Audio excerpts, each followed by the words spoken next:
Today, I stand before you as the Minister of Education, but more importantly, the father of Diallo Rabain, a P5 student who attends Elliott Primary.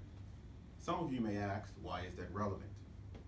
It's relevant for me because of the decisions that affect Bermuda's education system also affect me personally and my daughter that is a part of that public school system.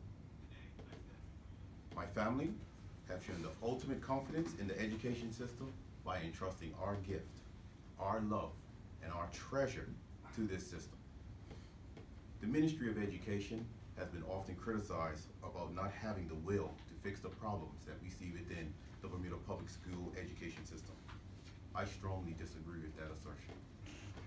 When this government took office, we stated in our election platform that education is a priority. We meant what we promised, and we will not be deterred from facing the issues and the challenges within the entire system head on. As a parent with a child in the public school system, I have faith in this system to deliver high quality educational experiences to our children. However, this cannot be achieved with the constant disruptions that we are experiencing lately. This is having a negative effect on all of our students and their educational experience. The ministry and its technical officers have been meeting and listening to everything that has been put forth to us by the BUT, and we wish to talk about the various challenges that have been brought to our attention by the union and discuss these solutions. Despite what I would call positive discussions, we are still faced with actions by the BUT and their members at an unsustainable rate. Last Thursday, the BUT forwarded us a list of 23 items of concern based on a full membership meeting they held last Tuesday with their membership. On Monday of this week, we met with the BUT for just over 3 hours to address these very concerns. And what I looked at as a very positive meeting, we were able to identify that 8 of these concerns fall within the collective bargaining agreement, which is currently being negotiated with the BUT and the Bermuda government. Those are issues that we cannot address via this forum. For the rest of the list, some of the concerns have already been addressed or are in the process of being addressed. For those that remain, there are long-term solutions that were discussed being put in place, and we are committed to putting those long-term solutions in place. We did not get here overnight. We are committed to making the changes that are required. We will put in infrastructure and changes necessary to deliver on our program of reforming education in Bermuda. We will continue to operate in good faith with our students, with our parents, our teachers, and the BUT. We must come together to accomplish what needs to be done. Thank you. Questions? Jasmine? Chris? Good morning, Minister. Hearing about job action going on today at a number of schools across the island regarding para-educators, just wondering what you know about that. I was briefed on that. It's been brought to our attention that the para-educators throughout our system have decided to have been instructed to call in sick today. I find this action completely unacceptable because para-educators are an important portion of our teaching experiences. They are the ones that are in the classrooms with students that have particular special needs that need to be met, with our ASD teachers, with our ASD programs, and with our functional skills programs. Without paraeducators within the school system, we run the risk of putting our students at real risk. And at the end of the day, it's about our students. Switching, if I can, to something else a little bit different. There was another, government notice published yesterday, which read that Dr. Llewellyn Simmons had been appointed as Acting Commissioner of Education. I'm just wondering if you can speak a little bit to the circumstances surrounding that.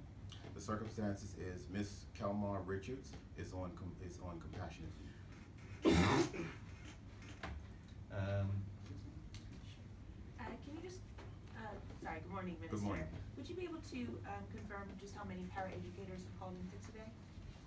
All of them, as far as I've been able to ascertain. I cannot give you the exact number, but all of them throughout the entire school system. And speaking on the West Pembroke Primary School situation, can you confirm whether a learning support staff member has been appointed to the school? We have met with the PTA and the teachers out at West Pembroke, let me reiterate to the public so they are well aware. Learning support teachers are assigned based on the number of students that have been identified within that particular school that require learning support. At West Pembroke, from the records that we have currently, only 10 students have been identified as needing learning support. The ratio throughout our system is 15 to 1. That contradicts what the PTA sent in their release, that there were 39 students in need of extra support, including paraeducator support. And as the PTA would know, that as we've discussed with them, the process for assigning paras is that students are identified by the school themselves, and then testing is put in place to ensure those students actually do need learning support. What the PTA also does know, and including the teachers, is that we put things in place to have those students now tested, that they have identified as potentially needing learning support, and we anticipate that that testing will be completed before the end of the term. And can you clarify the 8 items that you've identified during the meeting with the BUT? The 8 items that fall under the collective bargaining agreement, these have to do with revised job descriptions for teachers, extension of prep time, whether principals, vice principals within schools are non-teaching or teaching, and things along those lines. Things that are actually being negotiated within the collective bargaining agreement negotiation process now. Given that paraeducators have performed another sickout, or what sort of comfort can you give to them that something is being done to address the concerns? Obviously, it's not a very light subject a light action to take to call in sick. Obviously, they're feeling very frustrated. Jasmine, what we continue to do is meet with the BUT and negotiate and talk about the items that they bring to our attention. What needs to be understood by the public is that we are meeting with the BUT. I believe I want to say we had 3 meetings in October, maybe 2 or 3 in November, and we've also had this meeting this past Monday. We are addressing the concerns as they are brought to us. We've reached out and asked them to be more proactive and let us know before things get to a critical state. And we'll continue to operate in good faith that we are looking to put things in place to address their concerns. Minister, what would you like the teachers to do at this present moment? As it sounds like you stated you're asking for calm or understanding on your behalf. What would you like them to do under the circumstances they're working with? I would like for the teachers to continuously remember that it's our students that are suffering whenever any sort of action is taking place. And I would like them to also understand that we are negotiating in good faith with their union to address the issues that have been brought to our attention. Last week you made a statement that we're certain the teachers took action outside of the collective bargaining agreement. What is the next course of action then, if they were looking to do anything other than what they've been doing? Well, Trevor, I fully expect the teachers to adhere to whatever is listed within the collective bargaining agreement, and if we continue to have action like this, which I stated in my presentation, which is unsustainable, we will have to talk about other means of how we can get to resolutions. And do you expect to see a resolution? As I stated also in my statement, some of these things are long-term. All we can do is meet with the BUT at this point and express to them what we're doing to address the concerns that they've brought up.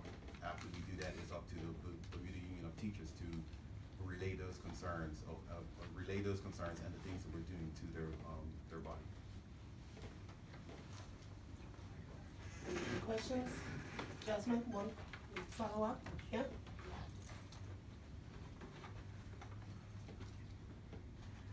Can you confirm whether students will have received their half-term report cards this term?